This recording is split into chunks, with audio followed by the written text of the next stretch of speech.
अरबों साल पहले एक अंधकारमय सन्नाटा था।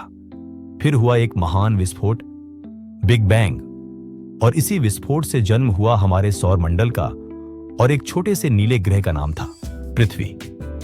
लगभग 4.6 अरब वर्ष पहले सूरज के चारों ओर घूमती धूल और गैस ने मिलकर एक नया ग्रह बनाया। प्रीकैम्ब्रियन काल पृथ्वी के इतिहास का सबसे लंबा और सबसे प्रारंभिक काल है, जो लगभग 4.5 अरब वर्ष पहले ग्रह के निर्माण से शुरू होकर लगभग 541 मिलियन वर्ष पहले कैम्ब्रियन काल तक चला। इस युग में महाद्वीपों का निर्माण हुआ, वायुमंडल विकसित हुआ और सरल सूक्ष्म जीवों का विकास हुआ, जैसे कि स्ट्रोमेटोलाइट्स। पैलियोजोइक महाकल्प, पैलियोजोइक एरा, पृथ्वी के इतिहास का एक भूवैज्ञानिक काल था जो लगभग 54.1 करोड़ वर्ष पूर्व शुरू हुआ और 25.2 करोड़ वर्ष पूर्व समाप्त हुआ। इसे पुराजीवी महाकल्प भी कहा जाता है। इस युग की शुरुआत में समुद्री जीवन बहुत विविध था, जिसमें ट्राइलोबाइट्स जैसे जीव और बाद में मछलियों का विकास हुआ। यह महाकल्प पर्मियन ट्रायासिक विलुप्तीकरण घटना के साथ समाप्त हुआ, जिसे महान मृत्यु के रूप में भी जाना जाता है। मध्यजीवी महाकल्प या मीसोजोइक महाकल्प, मेसोजोइक ईरा, पृथ्वी के भूवैज्ञानिक इतिहास में एक महाकल्प था जो आज से 25.217 करोड़ वर्ष पहले आरंभ हुआ और 6.6 करोड़ वर्ष पहले अंत हुआ। इससे पहले पुराजीवी महाकल्प पेलियोजोइक था और इसके बाद नूतनजीवी महाकल्प सीनोजोइक आया, जो आज तक चल रहा है।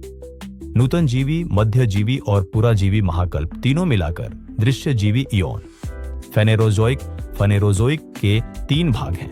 मध्यजीवी महाकल्प को सरीसृपों का महाकल्प और कोणधारियों का महाकल्प भी कहते हैं, क्योंकि इसमें इन प्राणी व वनस्पति जातियों में विविधता क्रम विकसित हुई। एक शुरुआत में यह सिर्फ आग का गोला था, पिघला हुआ लोहा, लावा और तूफान। यही थी हमारी पृथ्वी की पहली तस्वीर, हेडियन युग, जब पृथ्वी पर हर ओर विनाश था। ज्वालामुखी लगातार फट रहे थे, उल्काएं बरस रही थी। फिर भी इसी अराजकता में पृथ्वी की परतें बनने लगीं, कोर, मैंटल और क्रस्ट। धीरे धीरे तापमान घटा, बादल बने और बारिश होने लगी। हजारों साल तक लगातार बारिश हुई, जब तक कि पृथ्वी के गर्भ में पहले महासागर नहीं बन गए। और फिर हुआ सबसे बड़ा चमत्कार। समुद्र की गहराइयों में जन्म लिया जीवन ने, छोटे छोटे कौशिकीय जीव जो नंगी आंखों से भी न दिखे। यही हमारे पहले पूर्वज थे। इन सूक्ष्म जीवों ने सूर्य की रोशनी से भोजन बनाया और साथ ही छोड़ी ऑक्सीजन। धीरे धीरे वायुमंडल में सांस लेने योग्य हवा बनने लगी। यही थी पृथ्वी की पहली सांस। लेकिन प्रकृति की योजना कुछ और थी। एक समय ऐसा आया जब पूरी पृथ्वी बर्फ से जम गई। महासागर, जंगल, सब कुछ ठंड में सो गया। यह था स्नोबॉल अर्थ, जब जीवन लगभग खत्म हो गया था। पर प्रकृति ने फिर चमत्कार किया।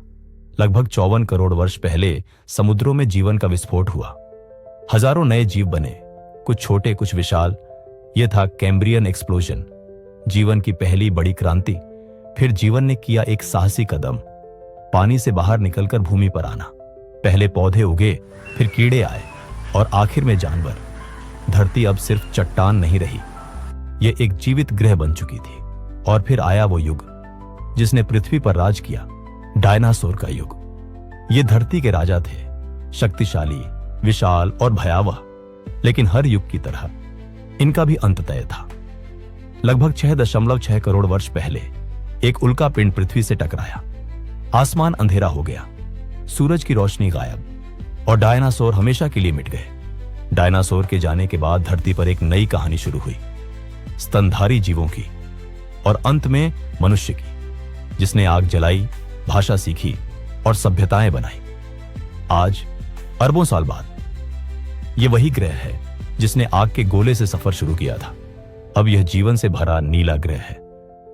लेकिन सवाल वही है, क्या हम इसे बचा पाएंगे?